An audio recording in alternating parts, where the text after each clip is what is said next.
सर्वांना श्री स्वामी समर्थ अवधूत चिंतन श्री गुरुदेव दत्त. तर उद्या पहिला मार्गशीर्ष गुरुवार आहे. तर मार्गशीर्ष गुरुवारी महालक्ष्मीची साधी सोपी मांडणी कशी करायची त्याबद्दल आपण आज पाहणार आहोत.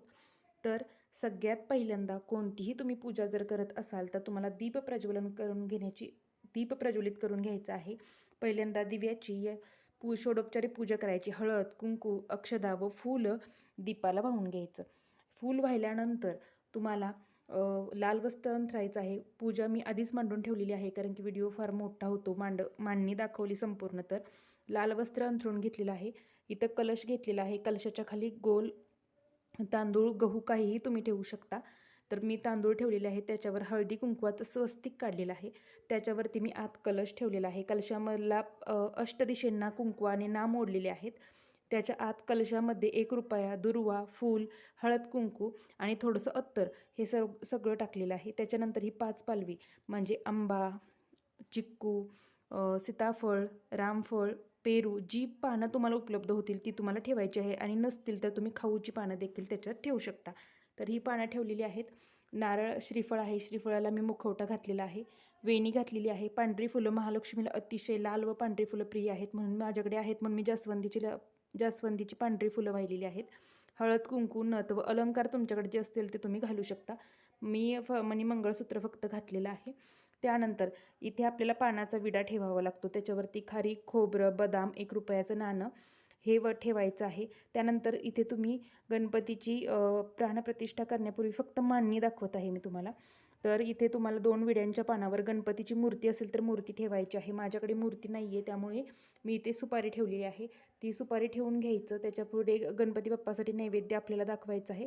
तो नैवेद्य खारीक खोबरं ठेवलेला आहे. गणपतीला लाल फूल प्रिय आहे म्हणून लाल फूल मी वाहिलेलं आहे. आणि जेव्हा आपण प्राणप्रतिष्ठा गणपतीची करू तेव्हा तुम्हाला गणपतीच्या मूर्तीला किंवा सुपारीला अभिषेक घालायचा आहे. ओम गम गणपतये म्हणत व ती प्राणप्रतिष्ठा करायच्या वेळेस तुम्हाला इथे गणपतीला हरिद्रा, कुंकुम, सौभाग्यद्रव्य तसेच अक्षदा व लाल फूल व्हायचं आहे. धूपदीप ओवाळायचा आहे. या पद्धतीने गणपतीची पूजा मांडणी करून घ्यायची. गणपतीची पूजा मांडणी झाल्यानंतर तुमच्याकडे जर श्रीयंत्र असेल तर ते श्रीयंत्र मांडा. माझ्याकडे श्रीयंत्र आहे म्हणून मी इथे मांडलेलं आहे. तर श्रीयंत्र तुम्हाला मांडायचं आहे. तुमच्याकडे कवड्या असतील तर कवड्याही मांडायच्या आहेत. आणि महालक्ष्मीचा फोटो असेल तर तुम्ही महालक्ष्मीचा फोटो कलशाच्या पाठीमागे मांडू शकता. तुमच्याकडे जी फळं उपलब्ध असतील तर ती फळं तुम्हाला मांडायची आहेत. व जी पोथी आहे महालक्ष्मी व्रतकथेची पोथी आहे ती तुम्ही त्याच्यावरील फोटो जरी पुजला तरी चालेल. आता ही पोथी आहे बघा. तर ही महालक्ष्मी व्रतकथेची पोथी तुम्ही इथे अशी भिंतीला पाठीमागे चिकटूनही ठेवू शकता किंवा पुढेही ठेवू शकता. याला हळद, कुंकू वाहून घ्यायचे आहे. अक्षदा, फूल वाहून घ्यायचं आहे व याची यथाशक्ती आपल्याला पूजा करून घ्यायची आहे. तर या पद्धतीने त्याला वाहून घ्यायचं व ही सगळी पूजा मांडणी करून घ्यायची. मी फक्त व्हिडिओ मोठा होईल म्हणून पूजा मांडणी करून दाखवलेली आहे. या पद्धतीने तुम्हाला साधी सोपी पूजा मांडणी करायची आहे. आणि जेव्हा तुम्ही प्राणप्रतिष्ठा करता गणपतीची तेव्हा तुम्हाला 1 वेळा अथर्वशीर्ष किंवा ओम गंग गणपतये नमः म्हणत गणपतीला अभिषेक घाला. महालक्ष्मीची मूर्ती असेल तर तुम्ही इथे महालक्ष्मीची मूर्ती ठेवू शकता.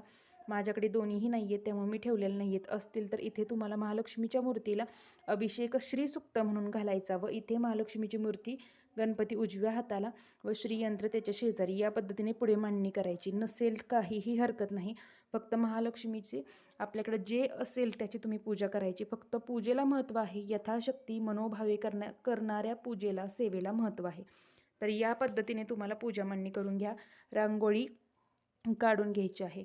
आता सगळ्यात महत्त्वाचं, तुम्ही जेव्हा पूजा मांडणी प्रातःकाळी सकाळी उठून कराल तेव्हा तुम्हाला गोमूत्र टाकून फरशी स्वच्छ करायची. पहिल्या भूमी सारवल्या जायच्या पण आता तसं नाही आहे. तर तुम्हाला गोमूत्र, हळद, मीठ टाकून फरशी सगळी स्वच्छ करून घ्यायची. चौरंगावर लाल वस्त्र व राहिलेली सर्व पूजा या पद्धतीने मांडून घ्यायची आहे. त्यानंतर तुम्हाला सायंकाळी किंवा सकाळी व्रतकथा ही पोथी आहे ती पोथी तुम्हाला वाचायची आहे. तर ही पोथी तुम्हाला वाचन करायची आहे व सकाळ संध्याकाळ दोन्ही वेळेस तुम्हाला महालक्ष्मीची आरती करायची आहे. आणि हे गुरुवार 5 गुरुवार पडत आहेत या महिन्यात. तर या पद्धतीने तुम्हाला 5ही गुरुवारी पूजा मांडायची आहे. पूजा सकाळची मांडा की जेणेकरून आपल्या घरात दिवसभर पूजा राहील. शक्यतो सकाळी लवकर उठून पूजा मांडावी, शुभ असतं.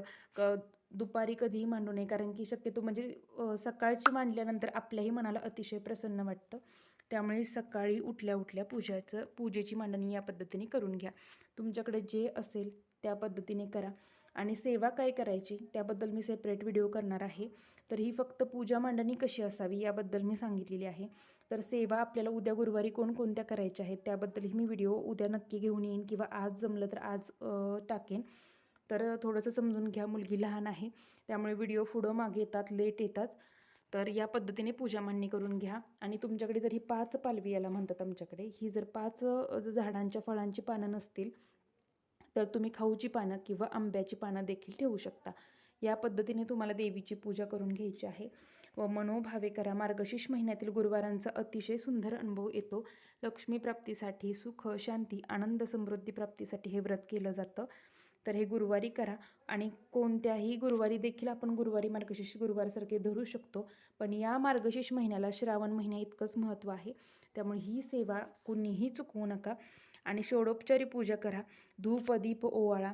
त्याचबरोबर आरतीला खूप महत्त्व आहे. सकाळ संध्याकाळ सायंकाळी दोन्ही वेळेस आपल्याला देवीची आरती करायची आहे. पोथी वाचन करायचं आहे, पोथीतील व्रतकथा वाचायची आहे व पोथीत सर्व मांडणी दिली आहे त्या पद्धतीने करा. व याच पद्धतीने पूजेची मांडणी करा. तर ही छोटीशी सेवा सर्वांसोबत शेअर करत आहे. झालेली सेवा महाराजांचरणी रुजू करते. सर्वांना श्री स्वामी समर्थ. अवधूत चिंतन श्री गुरुदेव दत्त. त्याचबरोबर तुम्हाला ओटी भरायची आहे. आपल्या घरातील महालक्ष्मीला कोणत्याही गुरुवारी ओटी भरू शकता. पहिल्या गुरुवारी भरा, 5ही गुरुवारी कोणत्याही गुरुवारी भरा. त्याचबरोबर तुमच्या घराच्या जवळपास जर महालक्ष्मीचं मंदिर असेल तर तिथे जाऊन तुम्ही ओटी भरू शकता. तर इथे मी ओटी भरून दाखवलेली आहे. तर ओटीमध्ये आपल्याला पीस, नारळ, पीस, नारळ, श्रीफळ म्हणजे खारीक, खोबरं, तांदूळ, गहू तुम्ही काहीही घेऊ शकता. बदाम, बांगड्या असतील तर बांगड्या ठेवू शकता. अलंकार संपूर्ण जे आपण अलंकार वापरतो तुमच्याकडे जे उपलब्ध असतील तर ते द्यायचे, ते तुम्हाला यात ठेवायचे आहेत. तर या पद्धतीने सर्व पूजा मांडणी करून घ्यायची. साखरेचा नैवेद्य दाखवू शकता. महालक्ष्मीला खीर अतिशय आवडते तर खिरीचा नैवेद्य तुम्ही करू शकता. तसेच दूध तापवून दुधाचं देखील तुम्ही नैवेद्य दाखवू शकता. यथाशक्ती यथाभक्ती तुम्हाला जी सेवा जमेल ती तुम्हाला करायची आहे. खिरीचा, शेवयांची खीर अतिशय प्रिय आहे. खिरीचा किंवा दुधाचा किंवा तुमच्याकडे जे उपलब्ध असेल त्याचा तुम्ही देवीला नैवेद्य दाखवू शकता. पण खीर देवीला अतिशय प्रिय आहे. शक्यतो खिरीचा नैवेद्य करून दाखवा.